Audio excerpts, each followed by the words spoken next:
So firstly, thanks everybody for coming. We'll try to make sure this is legitimately useful for you guys. The idea behind this was that we would put forth kind of our best hour and 15, hour and 20 minutes of what we know about all of this, and that you'll have some homework to do afterwards, but ultimately we're going to send this to you guys, and it's all linked for moments where you might want to go more in depth. We'll send that to you guys. We're passing around or have passed around this with your emails. Anyone not yet the sheets? Cool. So we'll make sure that you guys get that. A little about your presenters. So basically, why are we standing up here and is what we're going to say valuable moment. So just really quickly, I guess we're wearing the same shirt, which is a little embarrassing, right? It's like, that was like 2 years ago. I don't know. I should have thought this one out a little bit more. So I started my blog in 2011, largely because my parents wouldn't leave me alone when I was living in Norway. And I've continued with that for obviously a long time. It was in the summer of 2016 that I figured out how useful SEO really is, and I put that into practice. And since then, last year I grew roughly 300%, and on course to do a lot more than that this year.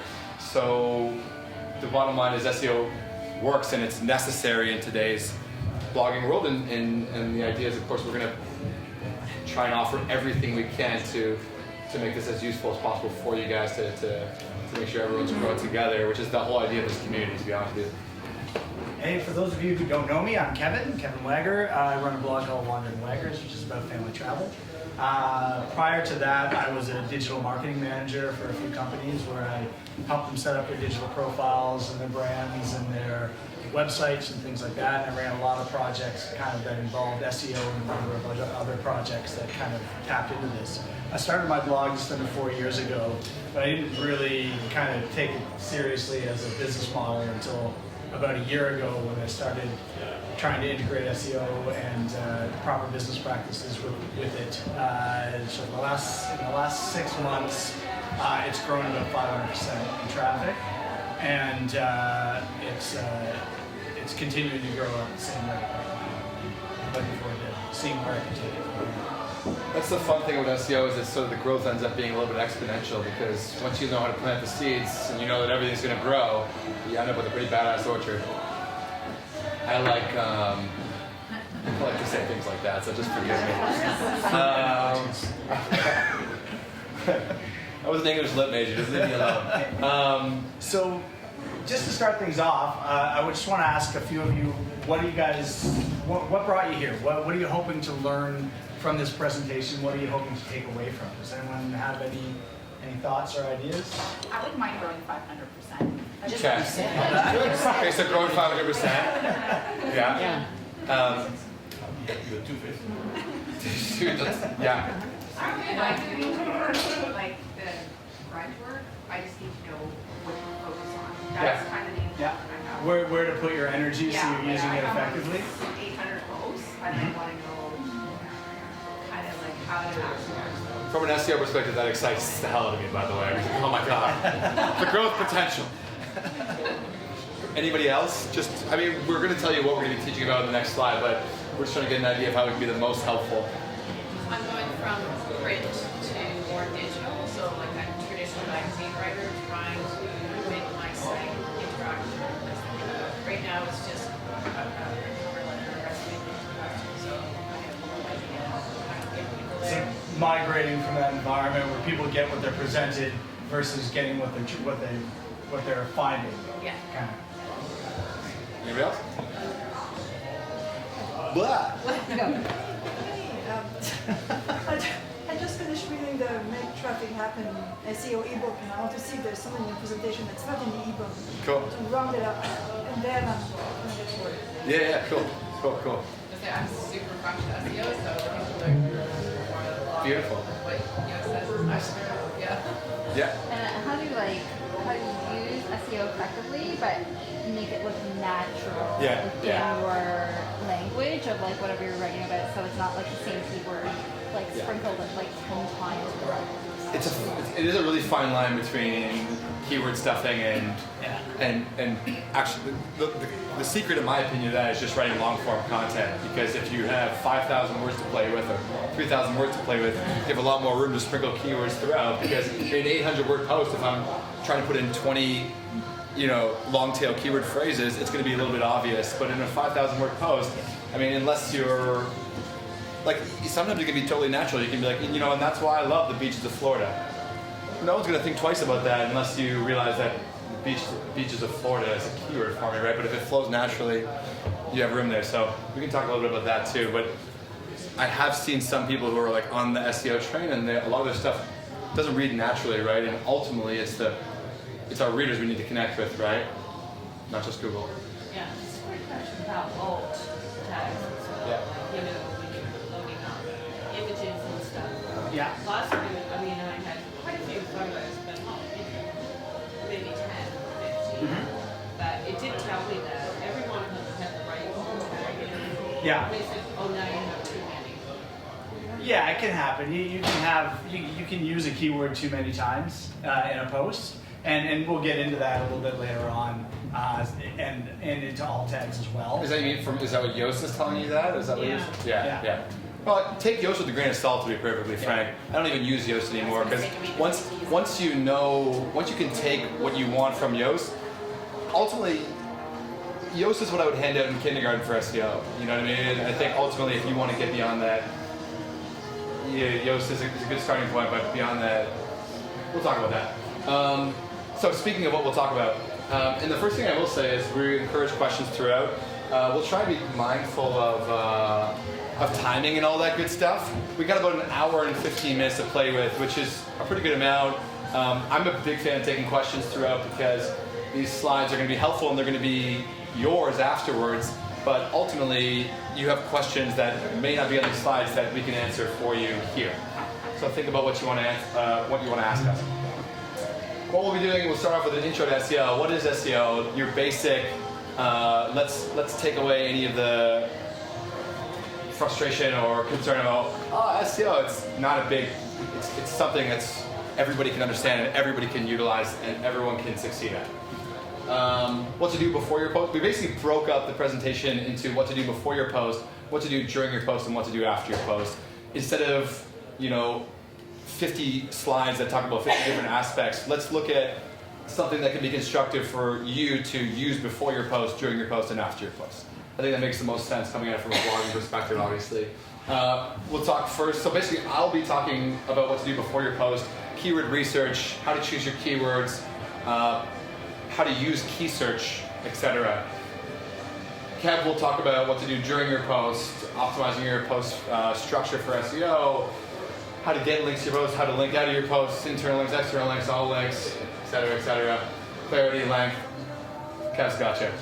And then I'll talk a little bit more about what to do after your post, black hat versus white hat SEO.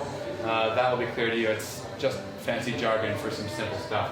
Effective marketing of your posts, updating old posts, which is crucial. Google Search Console, Google Analytics, a little bit about site speed. Remember, you guys are going to have all these slides, and you guys are going to have an opportunity to ask questions. If this presentation is going to end at 7:25 roughly, and we're going to get ready to, get more beers rolling, etc. But if you want to come up after and talk to us a little bit more, let's say Kev and I will be kind of over there having a beer from 7 to 8, and you can follow up with us if we run out of time. We'll be your SEO savants for the evening. But then, all right. So to start off, why is SEO important? Everybody here makes great content. I know it. I've seen a lot of your stuff on the TDC group. I've seen it floating around the web. But when it comes down to it, if nobody finds your content, if you're searching the web and nobody can track it down, then it can get frustrating from a content creator's perspective. You can see the great stuff that you're putting out, and you can see from your Google Analytics that whether it's reaching 10 people or whether it's reaching 5,000 people. So we all want our stuff to be read, and we all want our stuff to be seen. So using SEO in partnership with our content creation capabilities, we can kind of maximize our own potential and grow our blogs or our vlogs or our podcasts or whatever. We don't want to, we're focusing kind of on blogs here, but the strategies can be used across the board for those who might have a different platform. And by kind of, we mean heavily. But, yeah. So the reason for that is 91% of indexed content gets 0 views from search engines. Yeah. So what that means is it's a huge number. 91% of the content that people create, nobody finds on Google or Yahoo or Bing or America Online or any of those other. Don't talk about Bing. Let's go way back, and you know that sucks. I mean, that means that's stuff that people have created, work that they put in that nobody can find. And the reason for that is it has not been created in a way that lets Google know that it's valuable. And Google's the big one. I mean, we can talk about any of the other ones, but really it's Google that matters because that's where 95% of all searches happen. It's just about trying to avoid that, like you create a post, you get that uptick of 120 views from the people who care about your site, and then bam. But I mean, you want to be creating evergreen content that gets seen forever, and if you create content with SEO in mind, what happens is you get that uptick, it calms down a little bit, and then rises back up, and rises and rises and rises, and it's beautiful. Yeah. So that's what you want to get, right? You don't want to be relying on your grandmother and like all her friends in the retirement home are like, shit, another one just came out. You know, like grandma's are like 89 people are like, woohoo! You know, you gotta get that. Yeah. Right. I love cheesy images all over the place. I convinced Kevin to put them all throughout, so if you hate them, you can hate me, it's all good. But I think this kind of stuff is hilarious because I'm a big loser at heart. So there you go. So, what is SEO? Don't worry, it's not magic. Anyone can do it. I don't know why that's Harry Potter's voice all of a sudden. I've seen the movies. So, what is search engine optimization? Search engine optimization is basically taking your website and the content that's on it and structuring it in a way that makes sense to Google. So Google and most of the other search engines out there, they send out bots. And they send out these little, they call them spider crawlers. And they go through the web, and anytime new content goes on the web, they're looking for it, and they're trying to figure out, what is this article about? Is it valuable? How does it compare to all these other articles that are out there that are on the same topic? Is it quality? And then it tracks who's using it. How long are they staying on the page? How long are they going to the post, spending 5 seconds on there and leaving? Or are they reading the whole thing from top to bottom? And they use all of those things to figure out where it should place that content in relation to all of the other articles on the same topic that are out there. So basically, it's about making your content visible. Structuring your content so Google can see it. And if Google can see it, then that means that everyone else can see it. And then the other thing too is once you start getting content that lands on the front page or the second page or third page, then Google is also embedding that algorithm that you're a site that produces content that's worth consuming. And so the more content you have that's landing on the front page, it becomes this snowball effect where all of a sudden it's a lot easier to rank. And it has something to do with DA and stuff like that, domain authority, but we'll talk about that a little later. But yeah. We kind of talked about this, but yeah. Yeah, so kind of same thing in different words. It's organizing and structure your content so it's valuable for your audience. Anyone have questions about what search engine optimization is? It's not a dumb question. Yeah. We all had it at some point. Yeah, is that pretty clear? Reasonably clear? Yeah. Hey, okay, cool. Okay. So how do you get started with SEO? There's 3 things that you need to get started with SEO. The first is a platform. So whether you're a blogger, whether you're a YouTuber or a podcaster, that's your platform. So you need the right tools for the job, and then you need content that you create that's going to get searched. So choosing your platform means figuring out what kind of an approach you're going to be making in terms of your content. So if you're a YouTuber, if you're a podcaster, if you're a blogger, your approach is going to be slightly different because the way Google goes out and crawls for all the information is slightly different. Obviously, a podcast, you can't stuff it with written keywords because it's all spoken. Same for YouTube, but there are ways that you can do it. We're going to be focusing on the blogging aspect of it because it's, I think, what the vast majority of us are. If you are in another niche, feel free to ask us some questions and we'll answer what we can. The second is the right tools for the job. So there's a few tools out there that pretty much everyone uses, at least to some degree. There's a few more, there's a few less, depending on what you like to do. The ones that we like to use are Yoast SEO. Yoast SEO is a WordPress plugin. I believe it's available for a couple of other platforms as well, including, is it available for Squarespace? No, not for Squarespace, but a few of the others. So what it is it's a tool that allows you to kind of track the SEO indexability of your site. It allows you to do content forwarding. It tracks your content that you're writing, kind of gives you hey, you did this good, you did this bad, you might want to think about that. It allows you to put a keyword in and track how many times you're using it, whether you're using it too much, whether you're using it the right amount. It's a very, no problem. No worries. It's an invaluable tool, it's great, but it's one of those things that you will use it to a T when you first get it, and then you'll slowly graduate from it. Yeah, and you will, and I actually do really think it's important that you get to a certain point with it, and then you just do not use it anymore because it becomes a little too prescriptive. Yoast, I like to use it as a guide. It's a great starting point. Yoast SEO will, if you... It's a life changer. It is, yeah. For if you're just starting in SEO, Yoast SEO is a great starting point. But just make sure it's your starting point, not your ending point. And then where do you go? So then you have it. You have the knowledge because so it's going to tell you. It's basically going to give you an idea of keyword density, of headings, of this. So you end up using it so much. It's kind of like when you're young, you're taught how to interact in a classroom, where to go, and by the time you get older, you know that you go to your desk and it just becomes second nature. I'm very confident Yoast SEO will. I would say within 3 to 6 months, you could be off of it. Yeah. But it's good. It's a great starting point. Hold on a second. I got a couple more tools. Oh, sorry, dude. My apologies. Another tool is KeySearch, which I think I'll be talking about at length. Chris and I both use for tracking our keywords.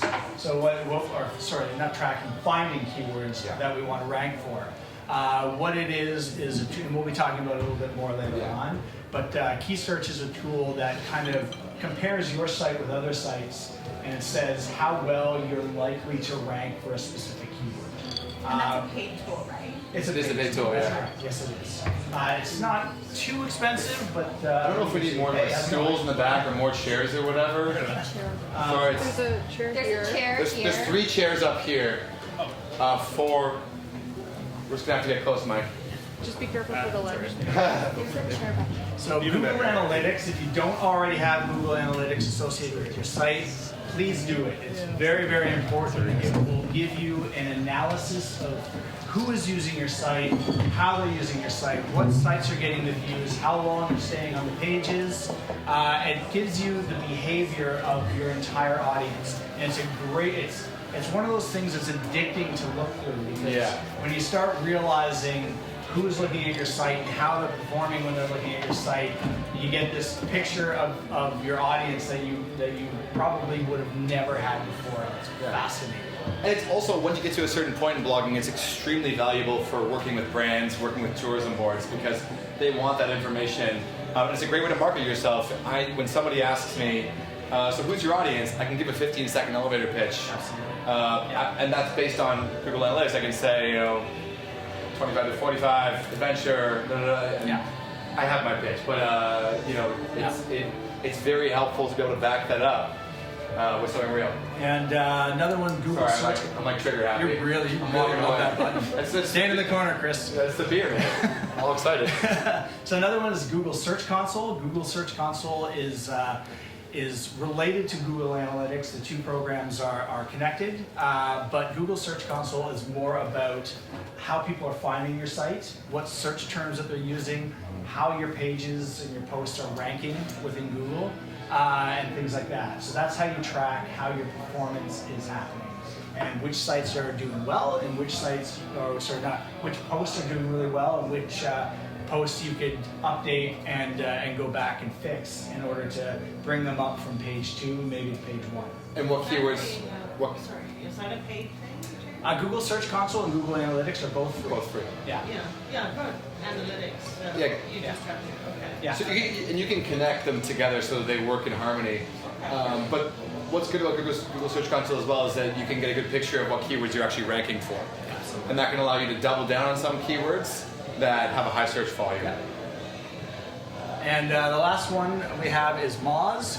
For those of you who are familiar with the term domain authority or DA, that's all from a company called Moz. And what they do is they go out and they try to figure out how Google is analyzing content and figuring out what sites are ranking for what. So what Moz does is it kind of gives you a score that is a comparison of your content, your trust factor, your spam score, and how many sites are linking to your site. Sites linking to your site are important because it basically says that this number of sites think that your site is a trustworthy source. The more sites are linked to your site raises your kind of power. Exactly. And then the last thing is pretty self-explanatory. Content. If you don't have content, you don't need SEO. So if you don't have content, the bar's out there, and we'll see you later. Get out. Get out. But basically what we're hoping to do is to help you guys get your content seen and drive traffic to your site. Yeah, exactly. And the understanding too that you don't need to sacrifice content to become better at SEO. Yeah. You can have two things working simultaneously. You can hit the button now, Chris. You sure? All right. So what's to do before your blog post? So I'll take this section a little bit here. I put this in little letters, hint. The answer isn't hold on to your latte for dear life. There's more to it than that. It's Dream? Yeah, exactly. It's dream. Because I noticed that. Pixabay is a great source for sourcing photos, by the way. If you don't want to always have photos from your own camera, go to pixabay.com. They got some good photos for you. Hence, there's an Unsplash as well. And the thing, How do you spell it? so Unsplash and Pixabay, I didn't mean to talk about this, but Pixabay and Unsplash are both great sources for getting photos that are totally free to use. The great thing about Pixabay is that we're going to be talking later about site speed and the fact that you want to keep your photos under 200 KB that you're putting into your site. And from Pixabay, you can get the smallest option, and they're already going to come to you under 200 KB, so you don't have to resize them. So Pixabay is a great tool for you. At Unsplash, you can only download what it is normally. I'm going to tell you a tool later to use to resize them. But How do you spell that? Pixabay. Pixabay, so Pixabay, and Unsplash, UN. Is there any attribution rules to that? Those are both completely free attribution. So it's a gold mine for you, honestly. Is Pixabay as diligent, like Unsplash requests that you credit the photographer? Pixabay is none of that. It's go buck wild. And I just wrote an ebook with it, so it's great. Honestly, Pixabay is... It's very credible, yeah. it's very credible, and the photos are fantastic. Like you're not... Yeah. Okay. Sadly, long gone are the days when you could write from your heart and expect to rank. Wah, wah. Thankfully, there's keyword research. I'm happy you laughed. You got me, right? We did understand. Okay, so let's get an idea of the process of keyword research, okay? You say, all right, great, that sounds great, Chris. I really love this idea of building up content that's based on keyword research. You can still write from the heart, don't worry. But you want to get a little more strategic, so what do? Okay, first, brainstorm your list of potential topics which are on brand. So think about the types of things that you could write about. So if you're a Toronto-based blog, what are the different types, what are the different ways that you could write about Toronto? Having a little list of a book of like 30 or 40 things you can write about is helpful when you're looking at keywords because you know what you can execute when you see the right keywords. Play around on Google. Honestly, this is underrated. Who else has written about these topics? Is there room for you? If I have an idea, I'll go to Google, and if I see, so for example, let's say I'm like, oh, I really want to write about hotels in Belgrade, Serbia. I'll just take it. And I look there, and the entire front page is filled with TripAdvisor and all these giants. I know immediately I'm not going to be able to rank for that. But if I alter my search and type in unique hotels in Belgrade, I might find that it's just other bloggers who are writing about that, and I check out their blogs and realize that their blogs aren't that great. That already gives me an idea that I should check on KeySearch and figure out a little bit more about that term. Okay, so confirm your theories. What did you figure out? What did you write down? Go to KeySearch and get the real facts. If I go to unique hotels in Belgrade and I felt good about that, I need to type that term into KeySearch and get an idea if I actually can rank for that.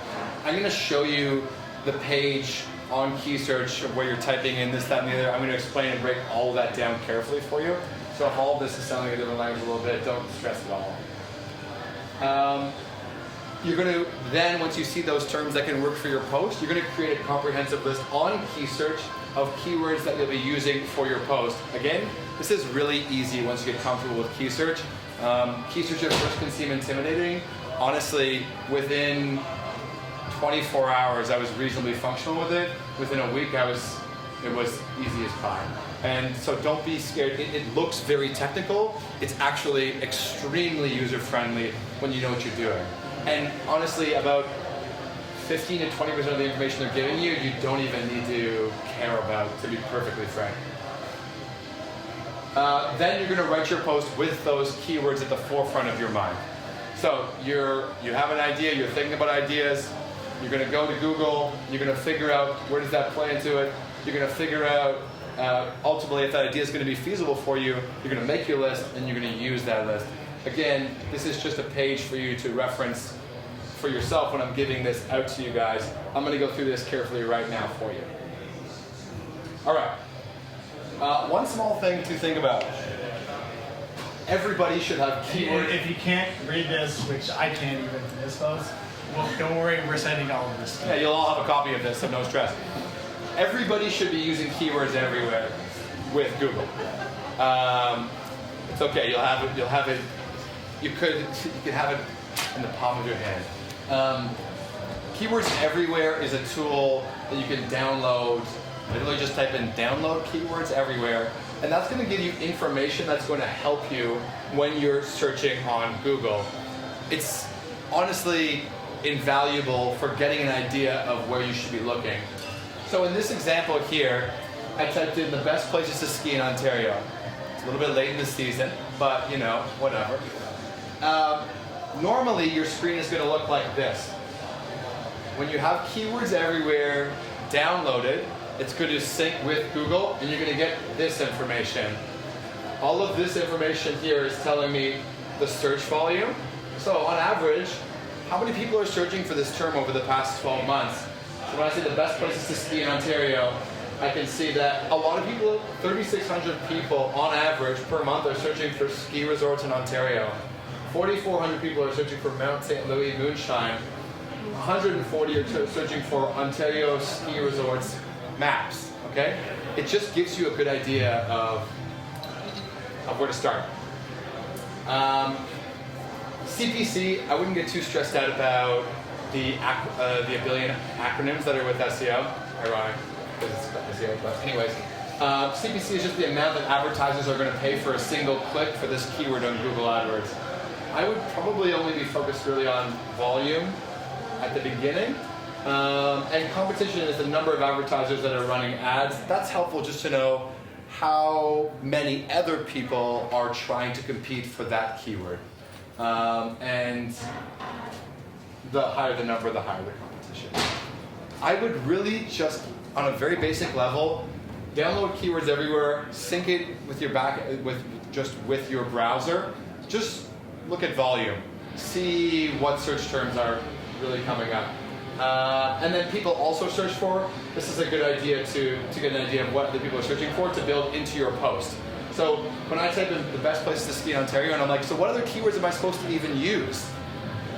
This says Hidden Valley Highlands, best skiing in Quebec, best ski resorts in Quebec, Ontario ski resort maps, best ski resorts near whatever. It just gives you an idea of where to go with it.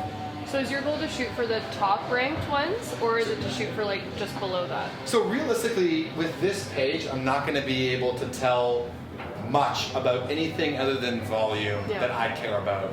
So what I want to look for is, I would take note of ski resorts in Ontario and then go to KeySearch and get a little bit more information about it. This is honestly just to keep your mind in the SEO game whenever you're doing searches on Google. Keywords Everywhere is completely free. Costs you nothing, and it's just helpful for keeping your mind in the SEO game. Follow-up question. Yeah. You're picking ski resorts Ontario because it's also general, because the Mount St. Louis one's specific? Or Right, so Mount St. Louis, specs? I would only write about Mount St. Louis if I had a partnership with them and they paid. Right. I'm not going to give them free advertising. So I would write generally the best ski resorts in Ontario. It's going to be typically a higher search term, though Mount St. Louis Moonshine, if that's a term that's not that competitive, I might just go skiing there for a weekend and make sure it's comped. So my follow-up question to that would be, wouldn't it make sense for you to put Mount St. Louis Keystone in your ski resort post because so many people are looking at it, even though you don't have a partnership? Yeah, for sure. I'll include Mount St. Louis in my best ski resorts in Ontario.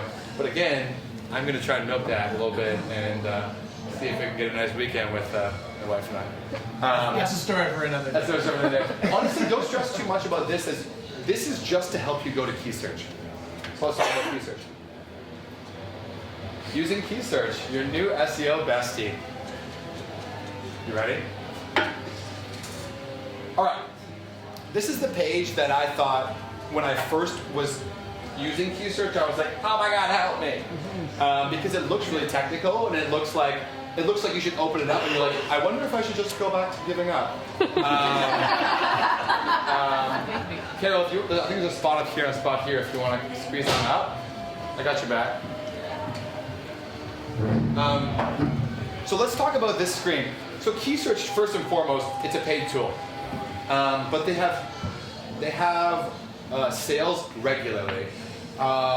New Year's, typically, like they're entering the New Year sale is typically 40% off. I think I signed up on their 40% off sale or whatever it was, and paying like $110 a year, something like that. And it's invaluable. I mean, $110 a year, you spend that on mistaken drunken snack food. And it's probably the single most valuable tool to help you. 100%. Yeah, I before I take a trip, I go on KeySearch and I figure out what is the best, highest volume things that I can rank for before I go on my trip, so I can plan my trip around doing those things so that I can go and I can write about them and I can rank about them.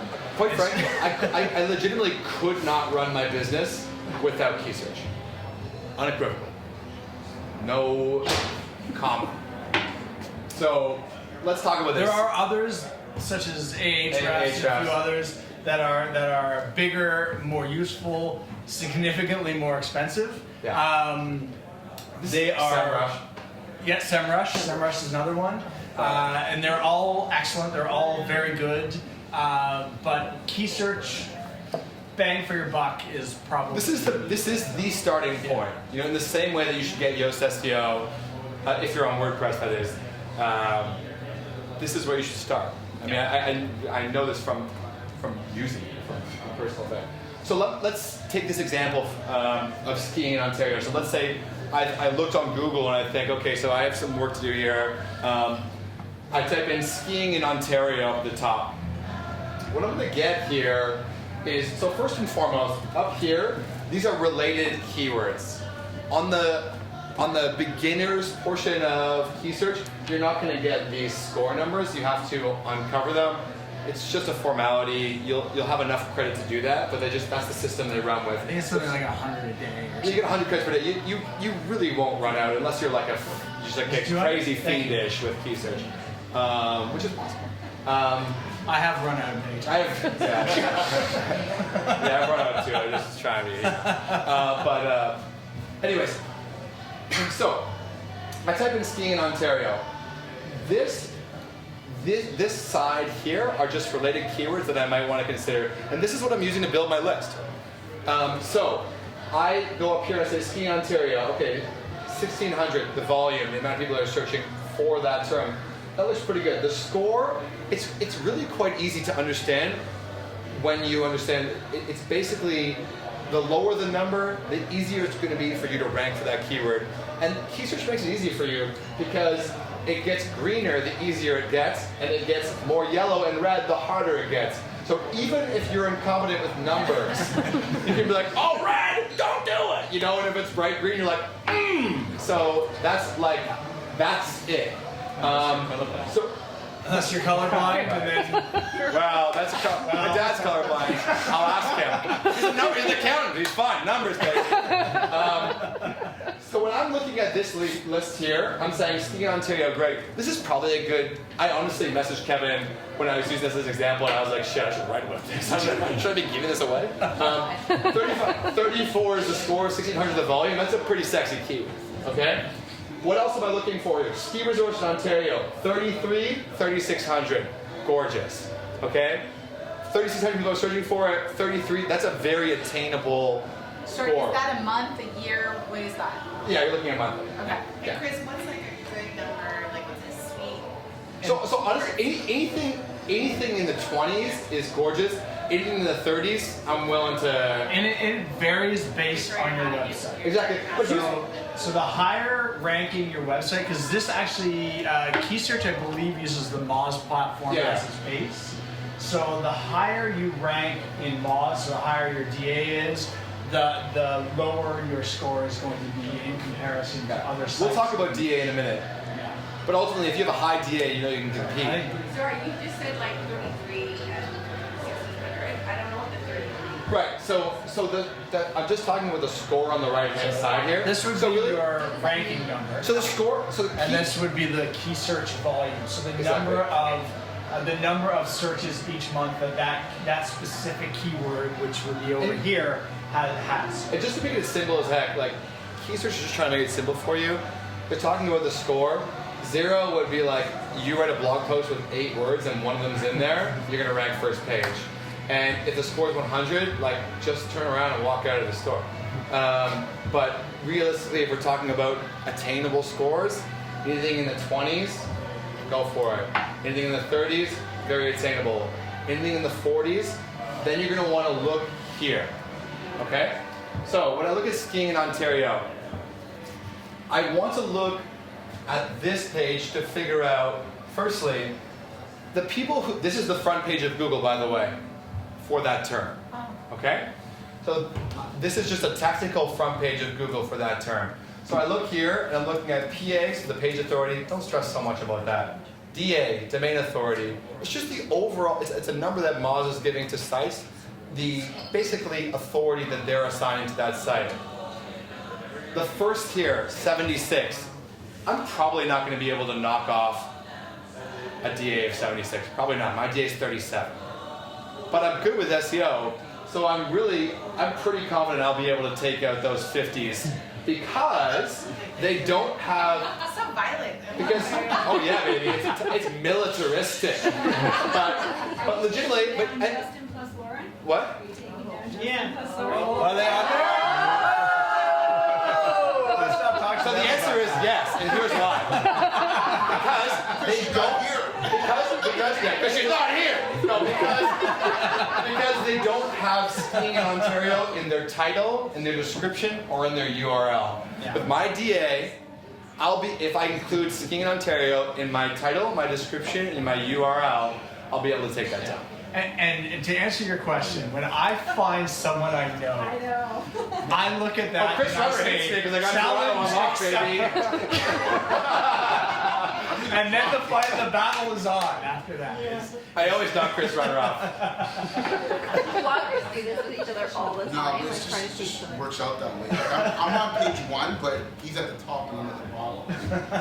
That's why I'm taking this course. So anyways, just as a general overview for this page, what you're really focused on is, you're really focused on, in simple terms, the highest volume and the lowest score. And then you want to look carefully at, can you get on this front page? Nobody has this in their title, their description, and URL, which means you're looking pretty good. A tough page is going to look like when this is all orange. Everyone has it in their title, everyone has it in their URL. So literally, I'm going to create a post that says, the skiing in Ontario. I'm probably actually going to create this post, and you're going to see me on this list in 3 months. But legitimately, I'm going to put skiing in Ontario, best skiing in Ontario, whatever. I'm going to be all over this. And does that make sense to everybody? Is that a little clearer now? If you ever get flustered with it, you're looking for the lowest score and the highest volume. Okay? Just to ask you a question.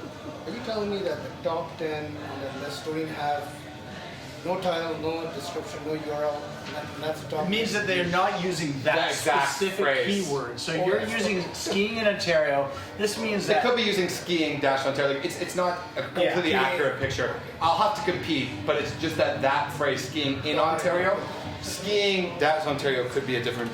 And then this stuff on the right, are you trying to stack some more extras of those, like in the post? Are you So trying 100%, I'm going to talk about that right now. Okay. So, yeah. So if in the title it's like best ski you can find in Ontario. Yeah. So firstly, I wouldn't use those in between you can find in Ontario because you want to keep that long tail keyword together. Best skiing in Ontario. But that's what the point is. Find the phrase best skiing in Ontario. Yeah, is not find the best skiing in Ontario. Your title should 100%. You can't afford your title. We'll get into that. Yeah, your title is your keyword. Yeah. So we got to move along a little quickly because we got a little excited about KeySearch here. Okay, how do you make your? 6:45. Yeah, I'm gonna blast through this. Give me 8 minutes. How do you make your list? So I give an example here for an actual post that I did, and it was 24 hours in Bangkok with the term. I looked through this list and I said, "Oh, Bangkok in 24 hours looks fantastic. Bangkok itinerary, 44." Bangkok itinerary, 4,400, sitting at 31. Love it.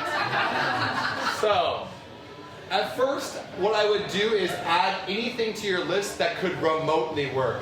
I often have 50 terms when I'm starting a post.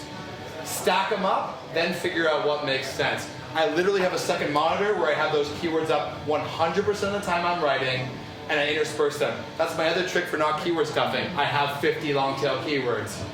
Try to tell me that, you know? Yeah, you can save your keywords onto a list, and it's gorgeous. I have like 3 dozen lists. Another trick that I use myself is I just copy and paste them right into my blog post. And then I just have a list of them at the bottom, and then I just kind of go in. Yeah.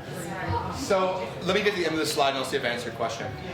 So I get my one primary keyword. In this case, it's Bangkok in 24 hours, but I'm also using Bangkok itinerary, and I'll show you what I did with my post to make sure I was actually had 2 primary keywords. I then, in my list, think about 3 to 10 keyword phrases that support my primary keyword phrase.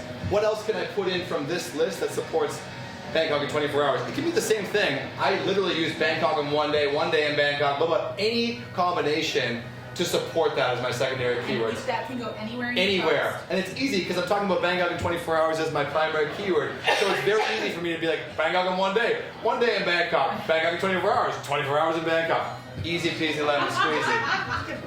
Then tertiary keywords. What keyword phrases can you sprinkle throughout you're not really focused on, but of that list of 50, there's probably 10 more keyword phrases you can sprinkle in there somewhere. They might have like volumes of 50 or whatever or something, and they're not ones that are worth writing a whole blog post about, but they can get you a little bit of traffic. Exactly. Yeah. So Carol, do you? Yeah, I swear to God, I'm going to be reading your blog post in a completely different way. Yeah, go ahead. And take it down. Just type it into Google. We'll be on the front page.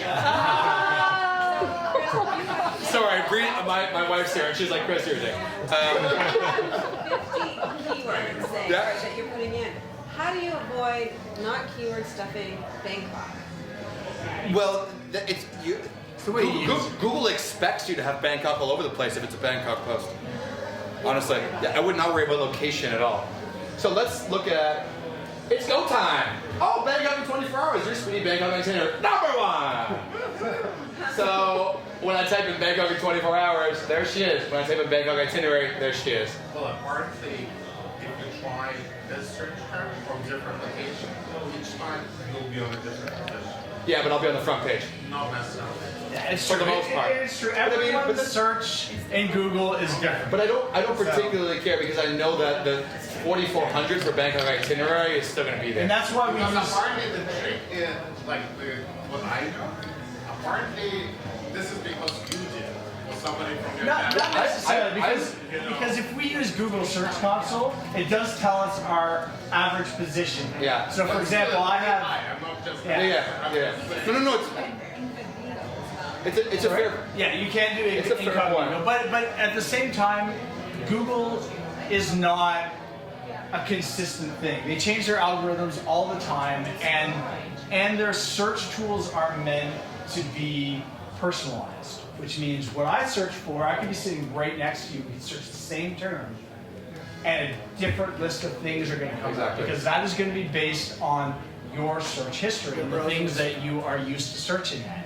That doesn't necessarily mean that this might not come up in the top 5, Yeah. but it might not be number 1 because, say, for example, you're always looking at my website because it's awesome. And we are competing for the same term. You might see mine ahead of Chris's because you look at my site all the time. Exactly. Vice versa, the same thing can But happen. it's a fair point. Yeah. It's a fair point. But I would say that I can almost guarantee I'll be on the first 2 pages anywhere. Okay. Is it safe to assume that the word speedy came right out of the KeySearch? No, actually, I added it in so it didn't look too KeySearchy. It's an unusual word for this kind of thing, so that made me. I'm an unusual guy. So one thing I would say is remember it takes time to rank. You're going to write this, it's not going to happen immediately. I wrote this in November. It's just when I searched for I just noticed it became the #1 for 3 of my keywords last week. Yeah, it's not always 6 months. I wrote a post a month and a half ago, and it ranks number 2. So, but it really depends on the competition. It depends on what's out there. It depends on a lot of factors. Some take 6 months. Some take longer. Some slowly creep up. And the thing is all it takes is somebody who currently ranks #1 to revamp their content and fight with you. One of my posts, for example, Match Picture with Kids, I ranked #1 for like 8 months. And there's this one blogger, terrible post, and I hate her so much. And she's constantly ranking. She's constantly ranking higher than I am because she's very good at what she does, and I have a lot of respect for her that way. But I also hate her guts. And so I beat her, and then I update my post, and then I move up, and then she updates her post, and we have this battle. And it's hilarious. That's what will happen too when you get into it. I just want to. We got to move quickly because we got 35 minutes. And I want to make sure we get ample time on his section and then the last section here. So we're going to be rushing a little bit. But remember, this information is all there for you. This slide doesn't require much explanation. You need to know your DA to be able to know what you can compete for. Just go here. You're getting this presentation, so I included the URL for you. It's going to tell you what your DA is. Mine's 37. It's going to tell you I have 1,700 links external for my page and 2,100 coming back to my page. These are good things to know for yourself. Just check that out. I will tell you one thing. If you go to and you're like, oh my God, I'm 14. It is so easy to get yourself into the 20s by doing a little bit of this stuff. It's really just hard to grow in the 30s, 40s, 50s. We're going to save questions for the end, so we're going to move through here. And Kev's going to take it away with during your post. So what to do during your post. So what we're going to focus on here is as you're writing stuff, how is it easiest or how is it best to structure your content out so that you're writing in a format that Google likes. What Google likes is the best way to get your stuff out there, is the best way to get it seen. So the things that we're going to talk about are the URL structure, the title structure, header structure, keywords, alt tags, post clarity, post length, and linking. And we're going to do it in that order, so make it easy. And remember, like, even if we have to rush through this a little bit, you guys have this content, and you'll have our ear for half an hour after the presentation. So the first thing we're going to talk about is your URL, which is your address that everyone talks about. If you don't know what a URL is, anyone not know what a URL is? Good. So there are 3 aspects to your URL. There's the protocol, there's the domain, and then there's the title. Okay? So the title should contain your primary keyword. That should contain the main thing that your post is about, what people are searching for, the best thing that you rank for in KeySearch with the highest volume. So skiing in Ontario, for example. Skiing in Ontario. Skiing dash in dash Ontario. Do not put them all together because Google will not read it. Skiing dash in dash Ontario. Things dash to have to be separated. Okay? Your URL should be as short as possible. A reason for that is you want it to be easy to type in, easy to remember, easy to follow. Say I don't follow it from Google and I just want to type something in. I say, oh my gosh, I remember I was on Traveling Mitch and he had a things to do in Toronto post. And then I type in things dash to dash do in Toronto, etc. It shows up rather than something else. The third thing about your URL is clean it up. If you are currently using category tags, if you're using date tags, things like that within your URL, remove them. Why? Why? Because it makes your URL long and messy and not friendly to you. Okay, so if you have 7 years of content with dates in it. Okay, then what you need to do is you need to download Yoast SEO and use the automatic redirect tool. So it has a tool built into it that will create redirects to your new URL content. Okay?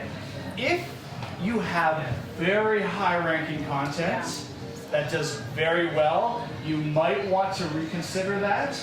Because I would not touch anything that's on the first page, the first 5 searches. You can do it piecemeal. Okay. The issue, but for any posts moving forward, 100% move away from that blog style structure. It's messy, it's ugly, it's not easy to remember. Change it to no date format, it will change everything. There are ways to do it. Unfortunately, you have to do it manually if you want to be selective about that. So and that's why I say do it moving forward. So that means that you can remove those tags for any things that you're creating. Just don't touch it for the stuff. Or do redirects. If it's low ranking stuff, if it's 90% of your, that was really nice sneeze. That was very dainty. Very nice.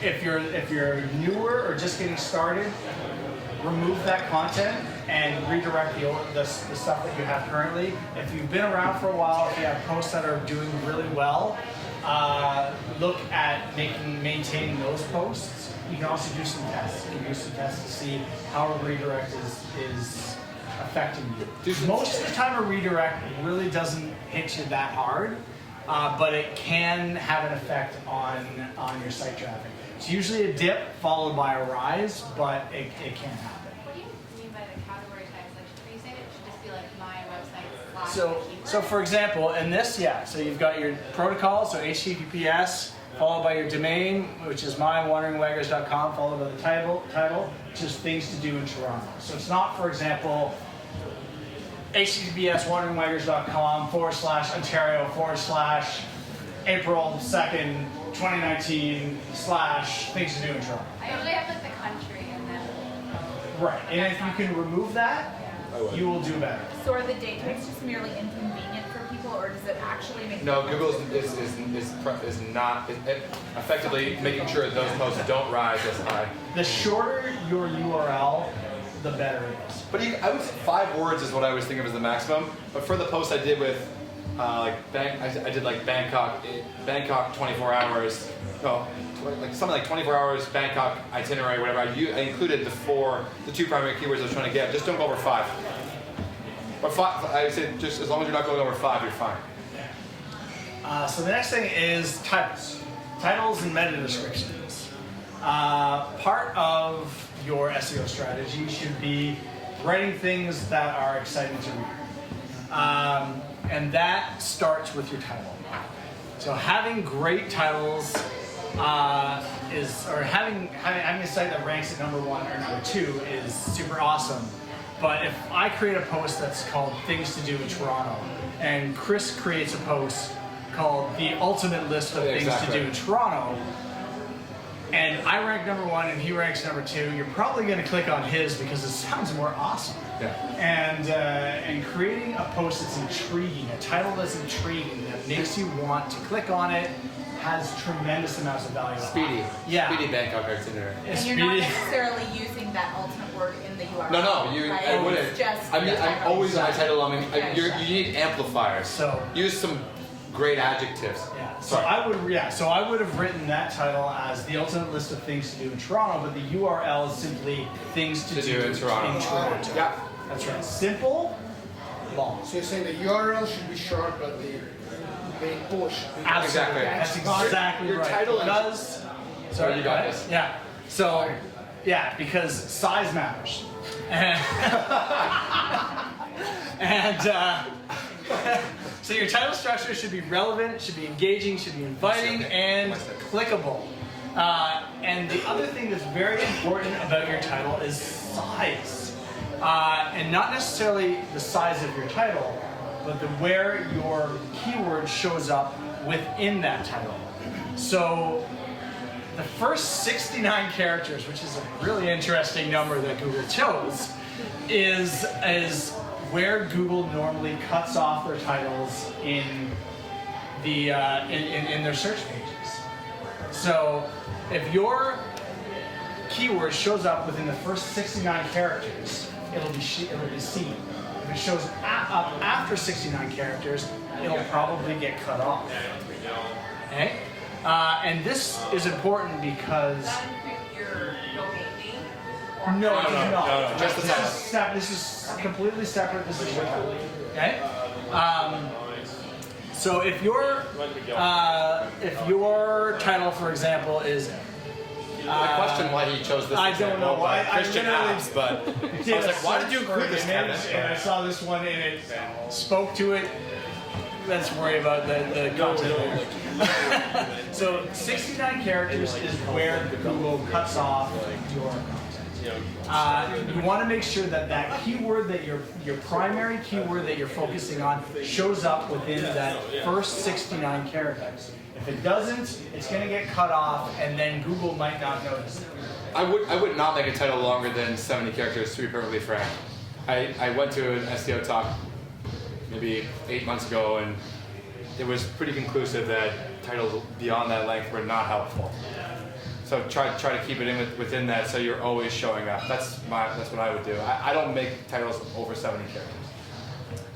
So once you have your title sorted out, you need to start figuring out what your post structure is going to be. Your post structure is basically the way your content is organized within your page. It goes from a top-down structure, starting with, and it's kind of measured by your header tags, your H1 tags, your H2 tags, your H3 tags, et cetera, down the line.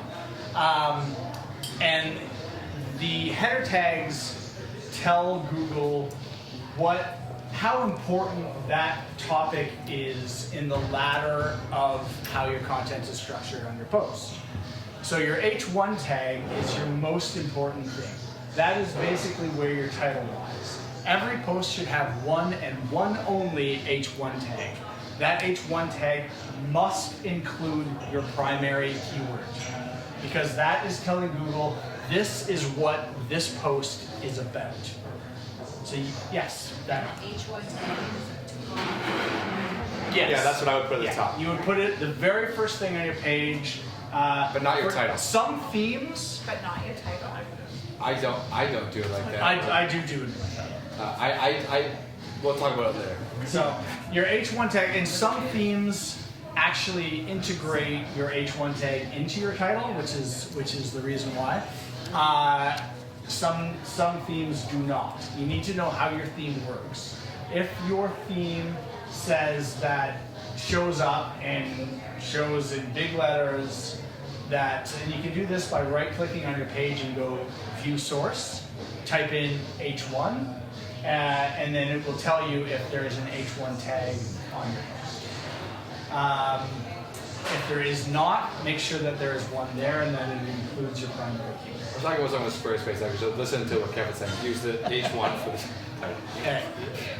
Your H2 tags are your, if you're thinking about it in terms of chapter novel, they would be your chapter titles. So each of your H2 tags is telling your audience and Google what this section is all about. Followed by your H3 tags, which are basically supporting your H2 tag. So that's what this chapter is all about, and here's what this section of this chapter is about, this is what this section of this chapter is about, and so on down the line. Generally, I would like to include an H1 tag in at least, sorry, not an H1, a primary keyword in at least one of my H2 tags. And then I use my, the rest I would put my highest competitive secondary keywords. And then in my H3 tags, if I can put them in, I would put in secondary keywords or a tertiary keyword if it really fit. You should never ever have a title that does not have keywords in it. I'm sorry? I said, you're writing a blog piece, and you've got a section. Yes. Different sections. Yes. And then you get to a section, but it's about such and such. And it doesn't fit the keyword. So then don't put it in. No, not necessarily. If your title can't fit a keyword, that's fine. That's fine. Just make sure that you've got some of your titles, because that's what it's looking for. It's looking for related keywords and saying that, okay, this post isn't just a one-trick pony. This is a piece of content where the author knew what he was talking about, and he's talking about all the different related pieces that fit into what people are searching for. And Google's smart enough to know that if somebody searches for the best things to do in Toronto, somebody else looking for the same content might be searching for things to do in Toronto, or Toronto things to do, or best activities in Toronto, and things like that. And you want to make sure that you hit on all of those, because by using the different versions of the keyword, which I'll mention a little later on, but I can probably skip over it now, is telling it that, yes, I understand that all these people are looking for various different things. And I'm going to use those variations of this keyword in order to let people know that this is a place to go. So no matter what you're looking for, you're all going to funnel into this spot, and I'm going to answer your question. I would say, to your point though, I would not include tertiary as whatever keywords if that was not what I was talking about. I would rather include them where it was appropriate. Yeah, it has to be a topic. There's nothing worse than a reader if I have a title that says, whatever best restaurants in Toronto, and I'm talking about something, cafes or something. You need to make sure you're offering value. The number one thing is you have to offer valuable content, and you can't offer valuable content if you're just inserting keywords that are full of shit, to be frank. So this is basically just kind of gives an example of what a post structure might look like. So you've got your H1 tag at the top with the title called The Importance of Headers in Your Content. The first H2 tag, what are headers? The second H2 tag, what makes headers important for SEO? Followed by the supporting documentation of what makes headers important for SEO. Topic identification, readability, accessibility, and then another H2 tag saying that now we're moving on to a different chapter within our book, how to use headers to frame your content. If you have good keywords, you'll have good headers. Yeah. Easy peasy. Any questions about headers? We got 25 minutes by the way. All right, we're doing it. Just a follow-up to that, an example of that, like in our Facebook group, would be really good to just add after, like the next day. Sure, absolutely. Sure. Yeah, no problem. Yeah, we can show, no problem. And then keyword structure. So once you have your header structure, you have to figure out where you're going to place your keywords to the best of your ability. A lot of this goes and happens while you're creating the content, because as you're writing, you're figuring out where stuff fits. And you don't want to write stuff, you don't want to throw in a keyword that doesn't fit into your content. But there's a few rules that you should follow in order to make your life a lot easier and to rank better. For example, your primary keyword should be placed as early within your content as possible. The reason for this is, does everyone here know what a meta tag is? Okay. A meta tag is basically a description of what your post is about. Usually, when you do a search in Google, you see the title, you see the URL, and then you see the meta tag. Occasionally, what Google will do is will do a switcheroo on you. And it'll take it, the first couple of lines, the first 150 or 170, I'm not sure what it is now, characters of your blog post and put that there instead of your meta tag. So you want to make different use. You can specify your description. Yes, 100%. Yeah, that goes usually. I believe WordPress does that. Yeah. And you don't need to worry about. correct. Okay. Yes, absolutely. Yoast does give you a section to put in your meta tag, and it tells you if your primary keyword is in there. Yeah. And it needs to be. Yeah. So you want to make sure that whether you're writing your meta tag, which must have your primary keyword in it, or the first 150 characters or 180 characters, as it is now, of your post should also have your primary keyword in it. And that makes sure that Google sees your content and it says, okay, this person's content matches up with what their title is and what their URL is, and everything here is about this primary keyword that has the highest search volume that you're looking for. And by keyword, is that interchangeable with key phrase? The keyword phrase that you're using, so skiing in Ontario, whatever. I've actually heard more recently it's the first 100 characters of your post. I would rarely write a post where my first sentence didn't have my primary keyword in, personally. Because you can fit it in, you're talking about it anyways. Yeah. You know what I mean? How hard is it to fit in a skiing in Ontario in a post about skiing in Ontario in the first sentence? From there, what you want to do is you want to use your secondary keywords, your best ranking secondary keywords, because everything happens based on volume and competitiveness, as we saw in the KeySearch section. So you want to take that stuff, the stuff that you rank best for, stuff that has the highest search volume, and then you want to put that into your first paragraph. So getting your stuff in there early, making sure it's very clear what your post is about is very important, because the earlier a keyword shows up in the post, the more Google says, okay, this is what this article is about. Obviously, they're punching me in the face with it now, and you don't want to get to the point that they're getting tired, but you do want to get to the point that they understand what it's all about.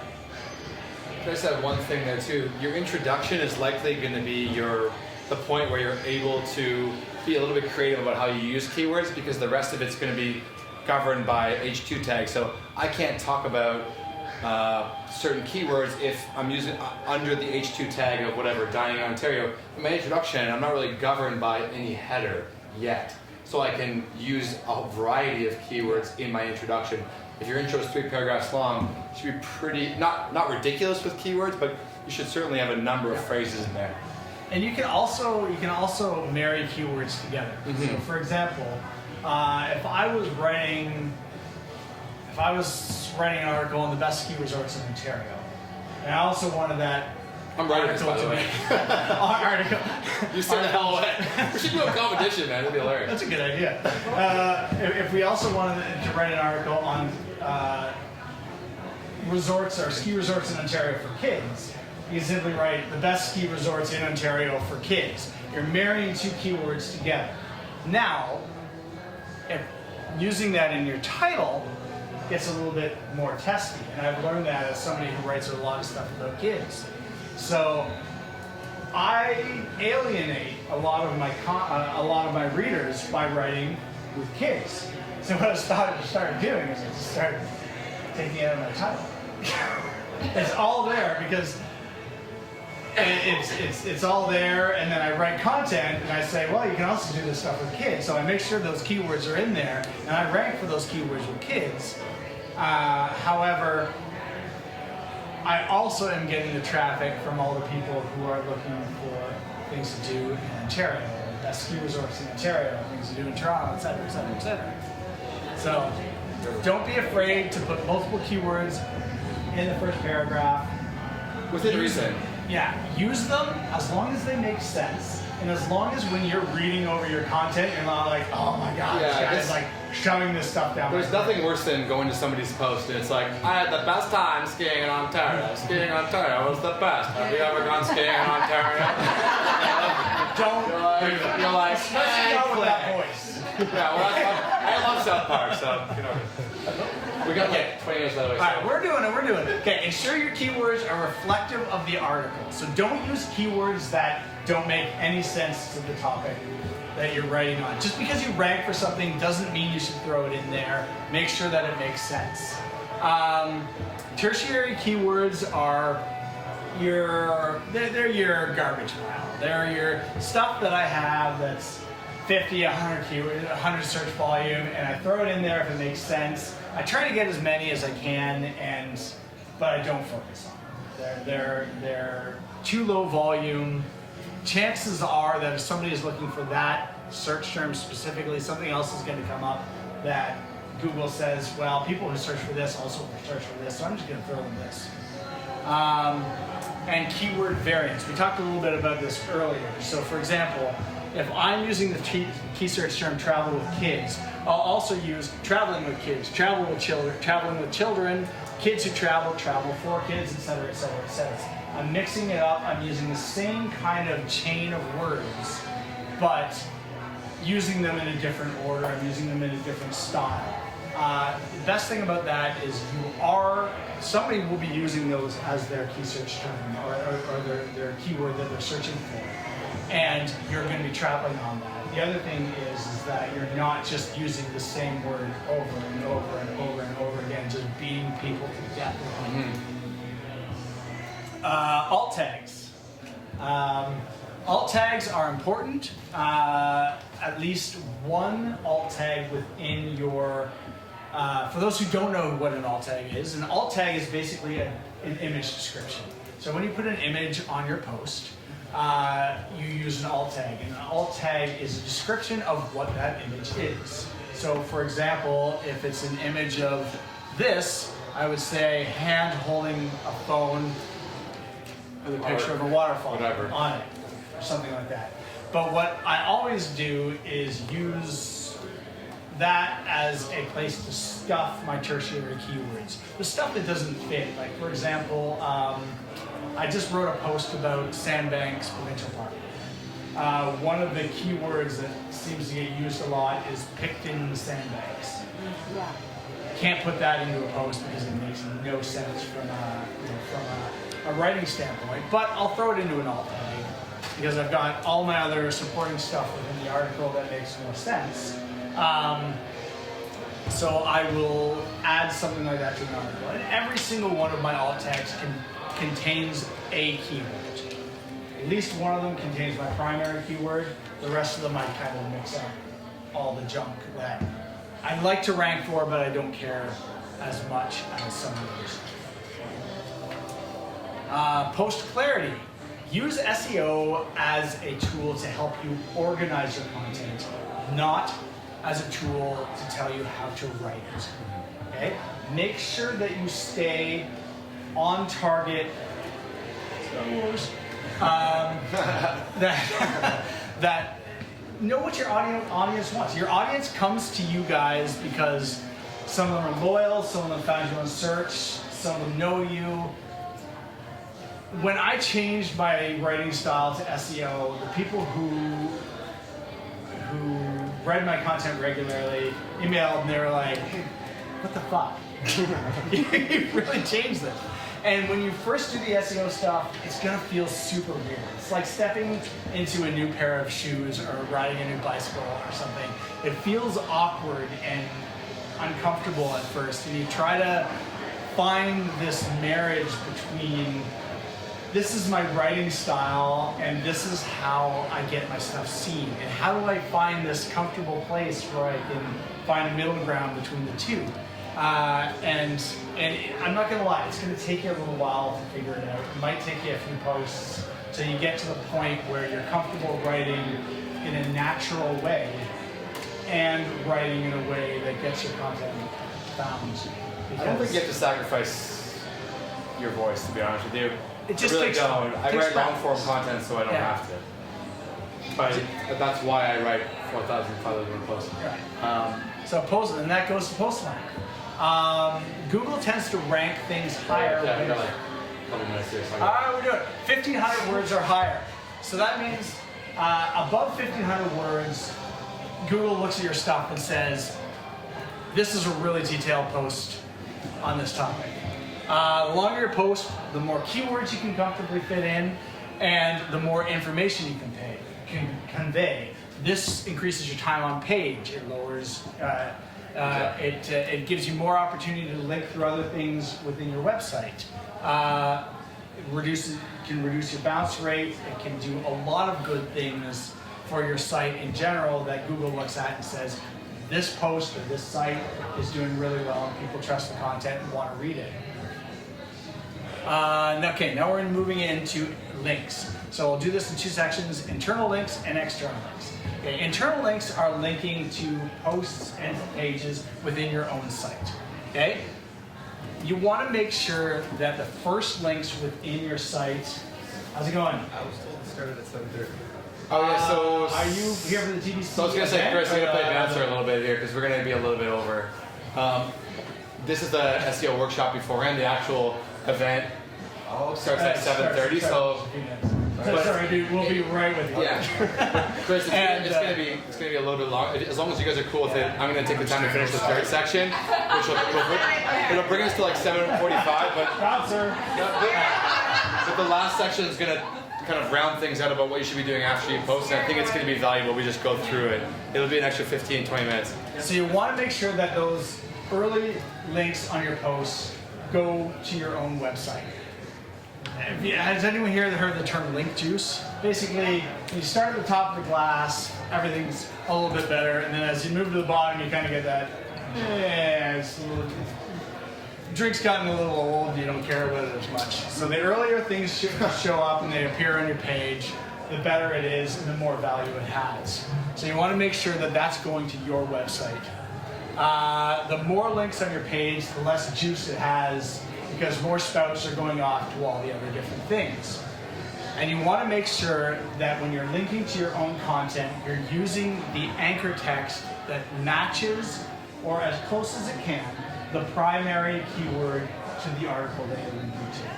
For example, if I was writing an article on how to spice meat, I could say, for example, you could check out how I use this process on my article on slow cooker lamb shank recipes. Okay? However, if I was linking to somebody else's article on that uses the same process, I would say, you can find another twist on this recipe here. You don't want to give them that keyword associated with their link. So the advantage of that is you're keeping that keyword for yourself. You're keeping it tight to your chest. If you have written a post on it, you're not competing with yourself. If you haven't written a post on it, but you might later, you don't have to come back and change things. Okay? Don't link to posts that have competing keywords to yours. So if I have an article on the best things to do in Toronto, and I link to Chris's post that has the best things to do in Toronto, I'm not linking back. I'm telling Google, this guy knows what he's saying. You should probably listen to him and don't listen to me because I suck. Okay, you don't want to do that. Don't link to people who have the same keywords as you. You'll be shooting yourself in the foot. When you are linking out to sites, it's another opportunity to use Moz. So you want to go on Moz when you're linking to a site, and you want to make sure that it's a good site. Make sure it has a high domain authority, make sure it has a high trust authority, and make sure it has a low spam score.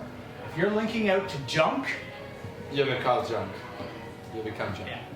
Remember that you're providing your audience a service by linking to something. If you link to something that's completely garbage, A, you're pissing them off, and B, Google can tell that you're linking to garbage. Don't link to garbage. Yep. And make sure those posts are relevant to your topic. If you're writing an article on things to do in Toronto or the best slow cooker lamb shank recipes, don't link to a casino. Sponsored posts are sponsored links are great. They bring money, sure, but make sure they make sense.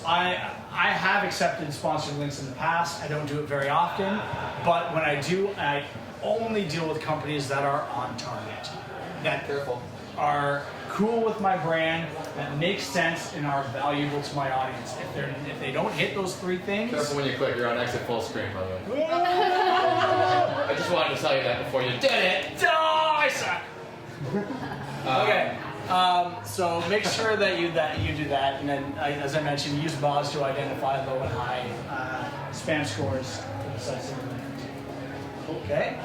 We'll take questions at the end. All right. Same questions again. All right. Okay, cool. So after you've posted, what are you going to do? So you've done your keyword research. You just killed it by making a great post after listening to Kev, and you want to know, so is that where SEO ends? And the answer is no, but it's a little bit more ambiguous. I just want to talk to you guys. When the more you get into that, Kevin made fun of me for that. I liked it. Anyways. When you get more into SEO, there are some great resources for SEO, by the way. Backlinko.com is one that's great. There's about 37 absolutely epic articles. This guy, Brian Dean, is it? He's a legend. He knows what he's talking about with SEO. His articles are long form content, sometimes 12, sometimes ebook length, and he's got 35 of them. All that to say, this guy's an authority. Anyways, you're going to hear terms like black hat SEO and white hat SEO. And it's pretty simple. White hat SEO is basically white hat SEO is just tactics that Google inherently approves of when it comes to SEO. And gray and black hat SEO are basically things that you're running a little bit of a risk if you do those things in Google's eyes. So things that can work with white hat SEO tactics, guest posting. At the beginning, guest posting is really going to be valuable for you in some ways.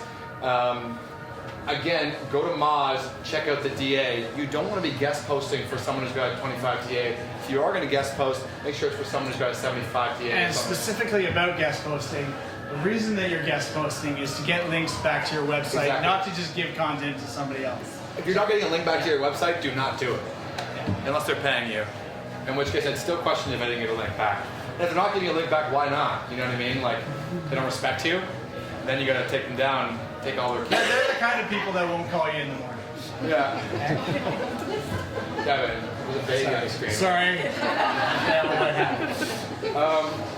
Writing an article actually worth linking to. If you're writing content that doesn't shake things up at all, if you're not adding anything new, then you shouldn't be writing. You need to add a unique voice and something worth linking to. Every single article on my site, I should be comfortable that someone could link to it as an authority. You should see yourself as an authority, right?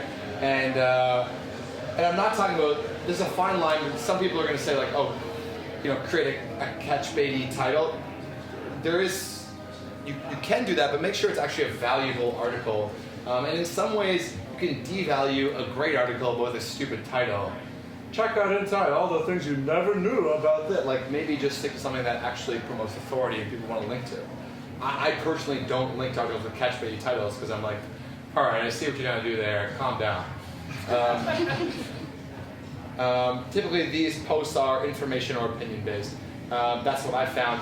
It's either a very informative article or an opinion that's really apt to the moment. Something's going on, and you provide an opinion. I remember when we were in Istanbul, a bombing happened, and I wrote an article about what was happening in Istanbul politically, and it took off, and that wasn't SEO, but I'm just saying that was an article people felt was linking to. It was timely. So commenting on other blogs within your niche, this is helpful. Some websites give link juice back when you give comments. Most, very, very vast majority do not. But it's still helpful to have your comments out there. I don't think it's a bad idea. Sometimes we do comment threads in TVC, as you might have seen, but not all that much, but it is helpful. Answering questions on Quora. This is a somewhat underused tactic for SEO because you can be seen as an authority for that. You can get a link back to your site as well. Some people, I already feel like my time is really, as probably everybody here does, feel like it's already pretty sparse, so I don't dive into it. But I've listened to podcasts that are people who are gung-ho about Quora and the effect of that, and also Medium. Medium's another one that some people are just crazy about the SEO effects of. I'm personally not going to write articles for free on the site.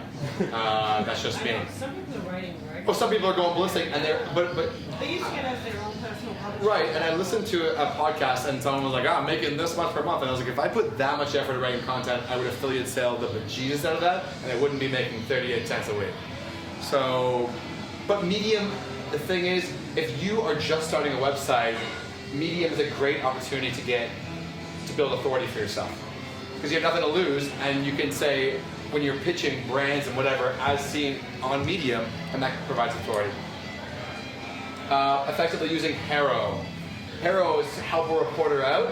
I sign up personally for the travel one, and I get, because I'm in travel, and I get an email 2 times per day for reporters who are looking for quotes for travel-related articles. So sometimes it might be like, looking for knowledge on Antarctica for the New York Times or whatever, and I immediately just submit something. Often it'll be unknown, but I've ended up with links in big publications because, and then it'll be like, it's Chris Mitchell from Traveling Mission. They'll give me a link back, says, and whatever. It can be helpful. I found it annoying and I unsubscribed after a while, but it is. I think it's worth subscribing to whatever your niche is, and just trying that out. It does not hurt, and. At the beginning it feels really good. I have a portfolio page on my website with all the kind of stuff I've ever done. It's very self-indulgent, I love it. You want to build up your profile. So Medium, Quora, help reporter out until you are able to attract the attention that you need, create the attention you want. Put that on hello or something. All right. You can add yourself as a source on Wikipedia as well. If your article is related, it's a no-follow link, but it is very valuable. It is very valuable, even a no-follow link from Wikipedia. Let's talk about black. Sorry, I like Gandalf. Gray and black kind of SEO. It was the closest I could find to a blacky gray. So these are tactics that are not going to be approved necessarily by Google, but you may want to consider regardless. It's debatable. Like everything in SEO. Keyword stuffing. This is one that's not debatable. Do not write your post with keyword stuffing. Write long-form content where you can fit in those headings and the keywords appropriately. I don't want to read it, especially now that you have this, and not to say revolutionize your life here, but you will look at blog posts differently. And if you read the first paragraph and it's just 15 long-form keywords in the first paragraph, you're going to click off now. And I think more people understand that, so don't stuff your stuff. Don't stuff your stuff. Hidden text. Some people are bananas, and they put text in the bottom, like all of their keywords in white at the bottom of their post, which is why sometimes you'll see the comment section is quite a bit below the last paragraph. Do not do that.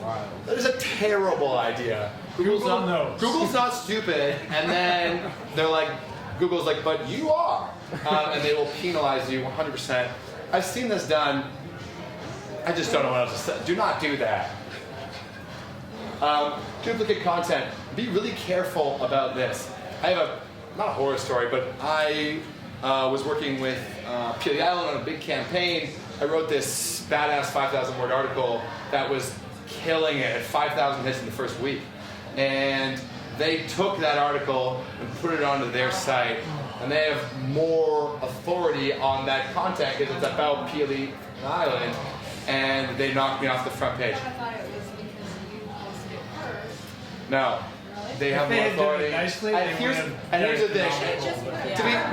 To be frank, right. So I talked to them about it, and basically, I didn't want to be. I didn't want to be Dave and Dab, ladies and gentlemen. And then Lindsay dancing in the background. So anyways, I talked to them about it, and it was I have a partnership with them that's lasted a lot longer than that, because I just said, "Can I take this one?"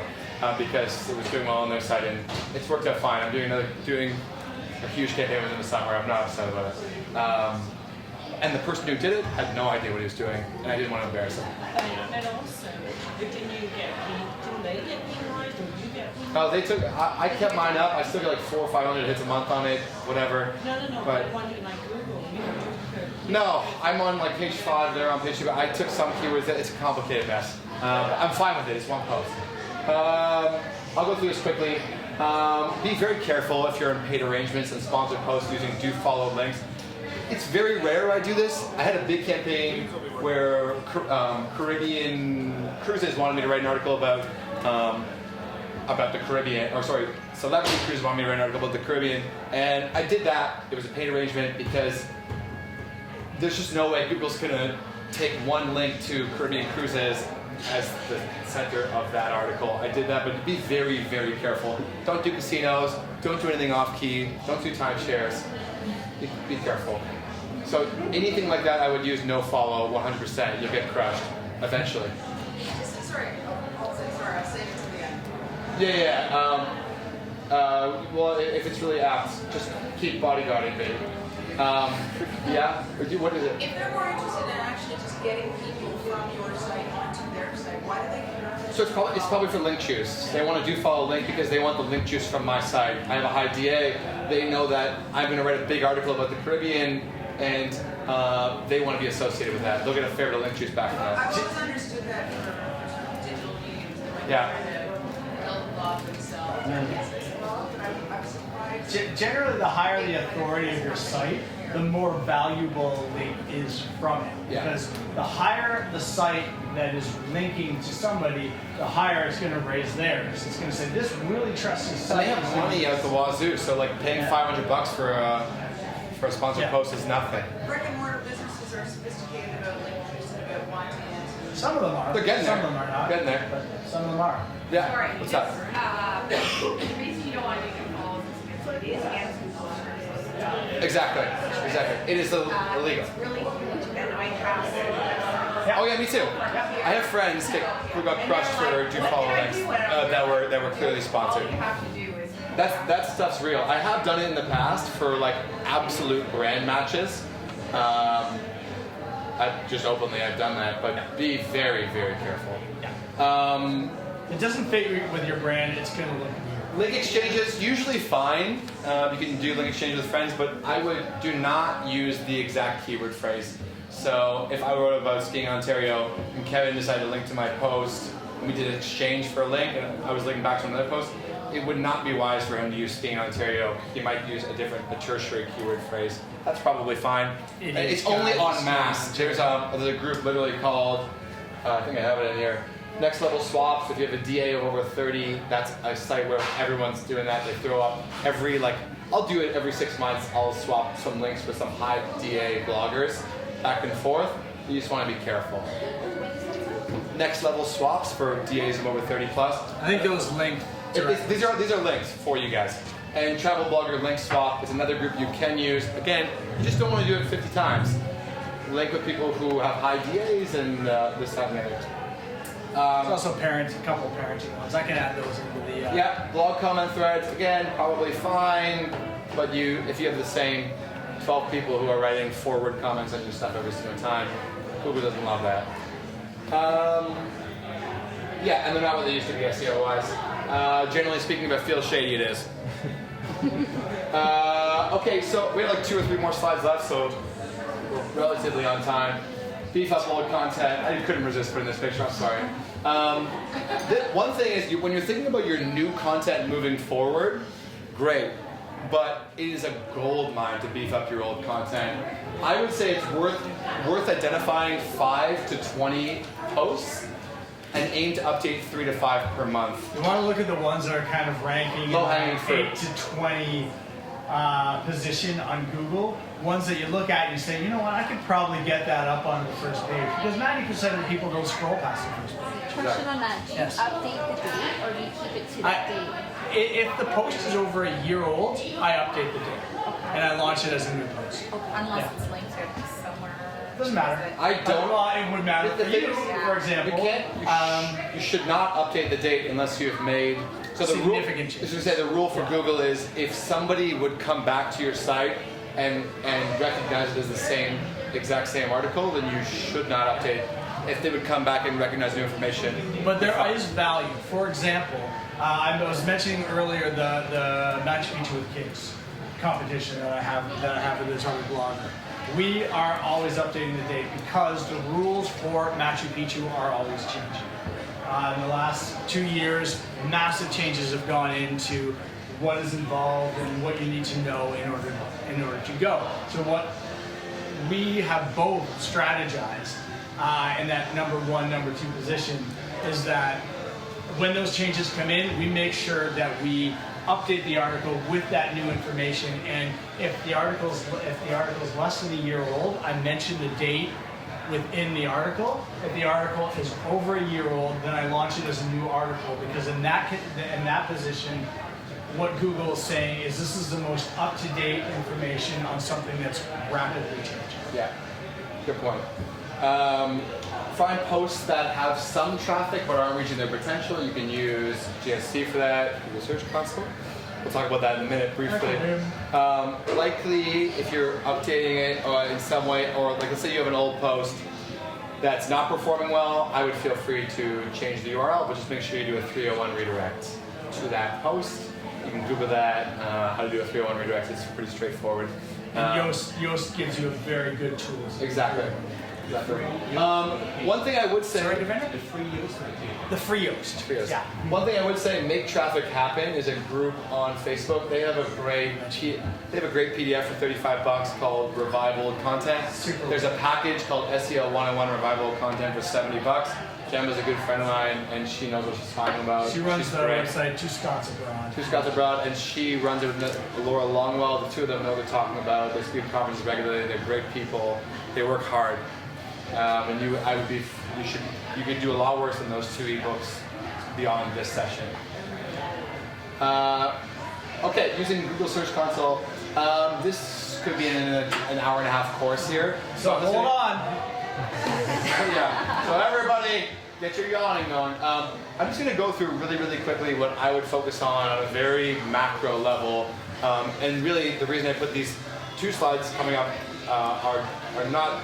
I figured we'd be running a little bit over time, etc. But it's really just so you have this information for yourself, okay? Queries. Basically, what are people trying to get to in your site? How are they getting in? You want to know that 100%. I swear there was more. Pages. Which pages are getting a lot of impressions but not a lot of clicks? Probably has something to do with your title and the way you have it organized it. Yeah. Countries. What's your base? You know what I mean? If I have a huge U.S. audience, that gives me a lot of leverage with U.S. tourism boards. Devices. How much of your site is coming in through mobile? Is your site mobile optimized? You can go to this link, mobile friendly test, to figure out if it is. Again, you'll have this. Dynamic or static first? Any difference? What's your opinion on dynamic design of the website? What's that? A dynamic design, so one that changes based on is super important. Mobile optimization is hugely important to your Google ranking, and that has changed and more than ever in the last year. Yeah. Now Google looks at it and it says, if your website sucks on Google or on mobile, I don't care if it's good on desktop, it's going to rank in a terrible position because most web content is viewed on mobile now. I look at my sites about 40% mobile, 40% desktop, and the rest is tablet. But my site is always judged based on whether it's mobile optimized or not. If it's not, it should be. It's just where we're headed, right?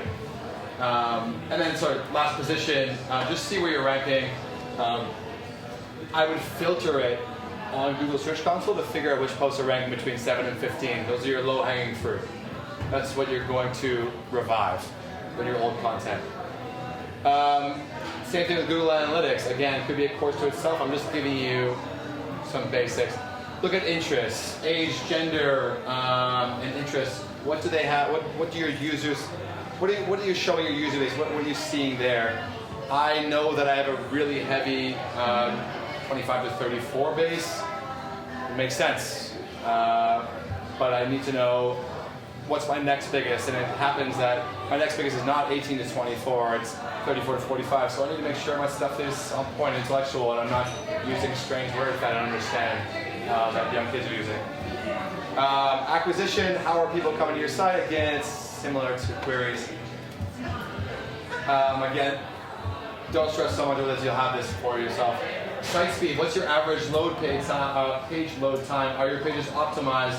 Are all your images under 200 KB? Linked here is a link to resized images. It's a very easy way to get your images lower.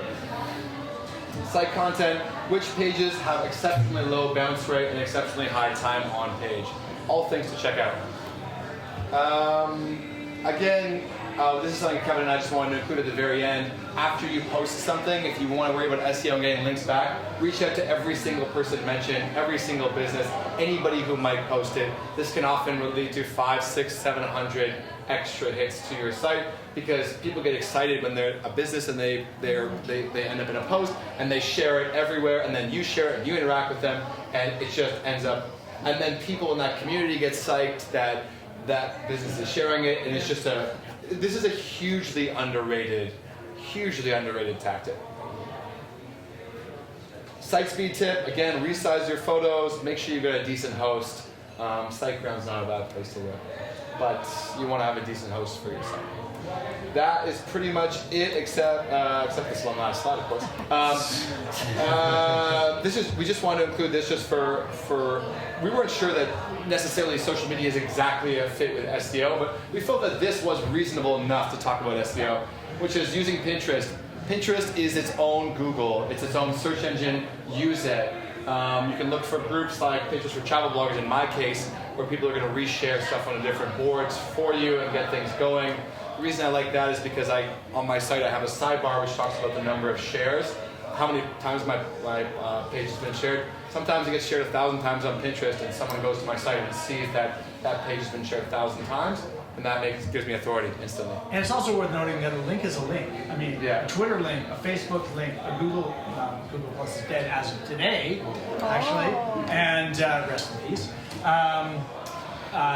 Twitter, Flipboard, et cetera, et cetera, et cetera. Getting your stuff out onto the social media platforms is good. Yeah.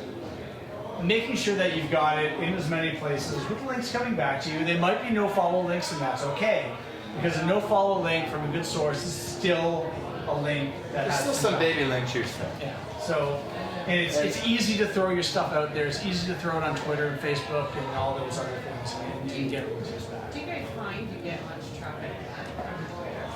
So Twitter, I do quite well. Yeah, I do as well. Now, and that's the thing is, I have my content on Hootsuite on constant rotation, and then I just intersperse my own commentary, this, that, and the other here. But last month especially, I had 600,000 impressions on Twitter, but not on my site, obviously, just on my profile. But that led to, I want to say, 500-600 hits. But keep in mind that these are people who are they're really deliberately coming to my site, and that ended up with more subscribers. I like Twitter. Twitter for me is my fourth highest driver of traffic. I think Twitter's the last bastion of authentic social media. So, to be perfectly honest with you, I can be like, that's toast prosperity, and people are like, oh, I love toast, Whereas like on Instagram, there's someone's like, great post, so. 100! Yeah. 100! Yeah, 100, whoa, toast. So, there you go. Lastly, Facebook groups. Facebook groups also gold. I would say, I put these in I always share them in these groups, again, I'm a travel blogger, but you can go to, if I were to post about Peely Island, for example, I'm going to the Peely Island Facebook group, and I'd be like, hey guys, so happy you accepted me into this group. Did you see my post on whatever? And everyone's like, oh my god, I love Peely Island, this is amazing, this post, I'm sharing it everywhere. A good example about that is I just wrote a post on Prince Edward Island. I put it into the very first place that I put it into a group. There's a Prince Edward Island group, or Prince Edward County, sorry.